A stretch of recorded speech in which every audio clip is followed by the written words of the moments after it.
Eh oui, les géants du CAC 40 qui ont engrangé, dégagé des profits records en 2021, 160 milliards, 157 pour être précis. Bonjour Frédéric Rosier. Bonjour David. Bon, le pic de 2007, c'était 100 milliards. 100 milliards, on a 100 milliards, là on a fait 160. Et ce millésime 2021, il est vraiment exceptionnel. Après, je pense qu'il y a un truc qui est aussi exceptionnel, il y a un truc avec Universal Music Oui, Group, alors, tout à fait, là. parce que dans les 160, il y a 25 milliards C'est qui, ça, voilà. qui sont dus au split, à la déconsolidation d'Universal Music, qui a provoqué une plus-value réalisée par Vivendi de 25 milliards. Bon, ça fait quand même... C'est quand même pas mal, puisqu'on est à 135 milliards. Il reste encore deux sociétés qui n'ont pas publié, puisqu'on est en exercice décalé. C'est qui ? C'est Pernod Ricard et Alstom. Alors ça va rajouter honnêtement aux alentours de 3 milliards. Donc on y est à 160, on y est cette année, avec quand même une progression assez significative par rapport à l'année dernière.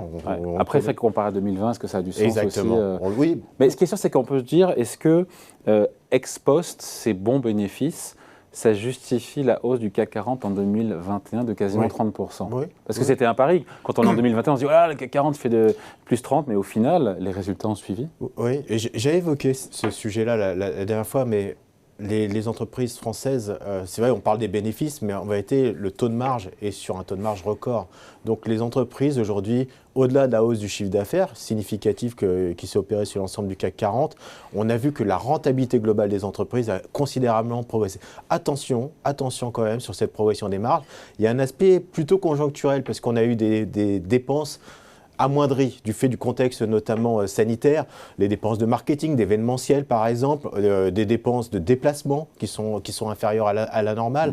Donc voilà, ça c'est des choses qui vont peut-être peser un peu plus sur l'exercice à venir.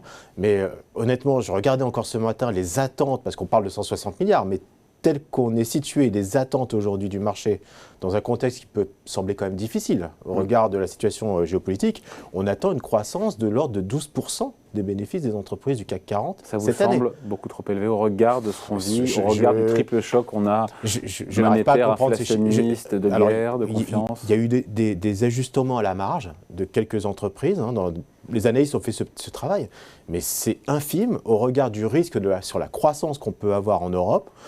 Donc les analystes n'ont pas bien pris en compte la situation macroéconomique et conservent donc des attentes de croissance de bénéfices de combien vous m'avez dit aux alentours de 12%, 11,7%. Ce qui paraît... qui était logique en début d'année, honnêtement, depuis le problème qu'on connaît aujourd'hui en Ukraine, et les problèmes, vous avez évoqué ça, je crois, tout à l'heure, sur la chaîne d'approvisionnement, la supply chain. On se dit, mais comment, lorsqu'on entend Stellantis fermer des usines, de l'aéronautique, des problèmes avec la livraison du titane, du palladium et compagnie, on se dit, comment on va réussir à maintenir cet objectif de 11%? Si effectivement on a 11% de croissance, le marché n'est pas cher. Et à la limite, ça justifierait encore une hausse de l'ordre de 10% sur le CAC 40. Mais attention, je pense que ces anticipations sont honnêtement trop élevées pour l'instant. Et pourrait aller vers quoi? Tendre vers zéro ou moitié moins vers 5? Les bénéfices, ça dépend des secteurs. Regardez un peu ce qui se passe avec le secteur de l'énergie, par exemple. Total, c'est difficile. Il faut comment appréhender un peu les résultats de Total avec les actifs russes. Mais le pétrole est à 110, 120. On l'a vu, Total, hors Vivendi, c'est le plus gros contributeur à 14 milliards. Ouais. C'est le plus gros contributeur de cette hausse. 14 milliards, ça vient après une année 2020 qui était à moins 6. Suisse, exactement.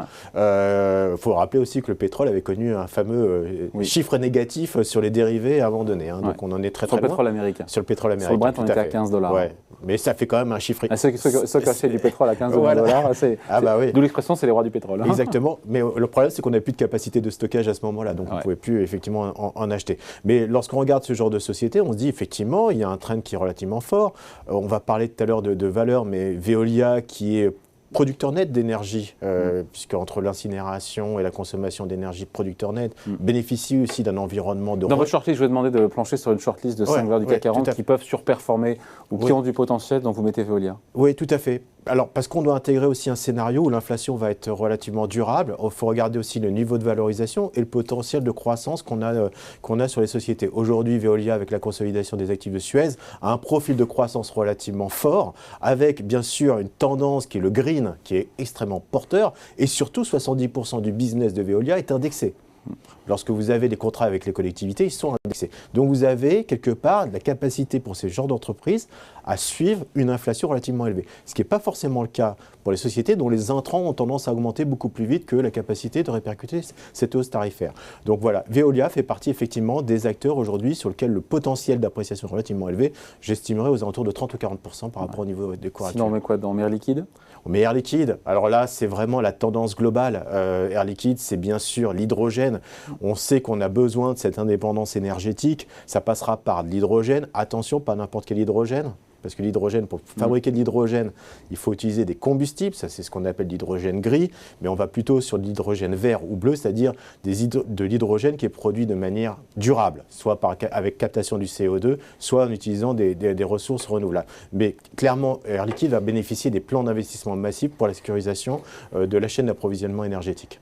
Mettez du Thales qui évidemment s'est bien comporté, évidemment. Et aujourd'hui, au moment où on se parle, d'ailleurs, et la plus forte hausse du CAC 40, les chiffres étaient exceptionnels. Alors c'est vrai que la hausse peut paraître vraiment hallucinante, 50%. Bah oui, est-ce que Thales n'a pas mangé son pain blanc là?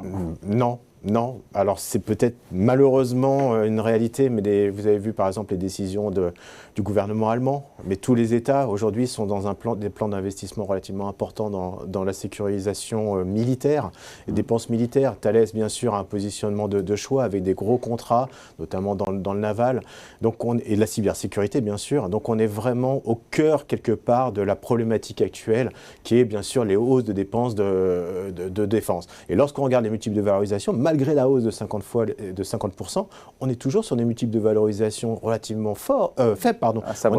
On est aux alentours de 14 fois, avec un profil de croissance, avec un excédent de cash, avec des plans de rachat d'actions. Donc on est vraiment sur une société aujourd'hui de croissance, mais plutôt bon marché, avec un profil qui est un peu tendance, malheureusement, qui est la tendance de l'armement. Bon, et sinon il y a Vivendi et Dassault Systèmes. Alors Vivendi, on en a parlé tout à l'heure, bien sûr, Vivendi qui a déconsolidé, qui déconsolide UMG, qui reste quand même une part de l'activité de Vivendi. Mais lorsqu'on regarde les différents pôles de Vivendi, Canal+ aussi, qui bénéficie quelque part de la perte des contrats de la Ligue 1, puisque donc c'est des dépenses en moins, et donc une dynamique plutôt favorable pour cet acteur audiovisuel, mais également Havas, Editis aussi qui sont en croissance, et derrière bien sûr, et c'est aussi l'objet de cet investissement, c'est quid de Bolloré, que va-t-il faire avec Vivendi? Il y a beaucoup de plans de rachat d'actions, le titre est un peu floré, c'est-à-dire une sorte de plancher aux alentours de 11 €, puisque Bolloré, en tout cas Vivendi, rachète ses propres actions sur ces niveaux-là.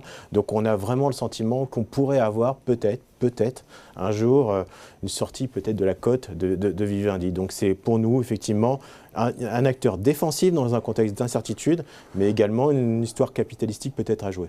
Bon, Dassault Systèmes, c'est un dossier star depuis très longtemps. Pourquoi plus aujourd'hui La robustesse des chiffres, la croissance est là, elle est là sur du long terme. On est aussi dans la thématique qui est la digitalisation, la transformation numérique, mais pas seulement.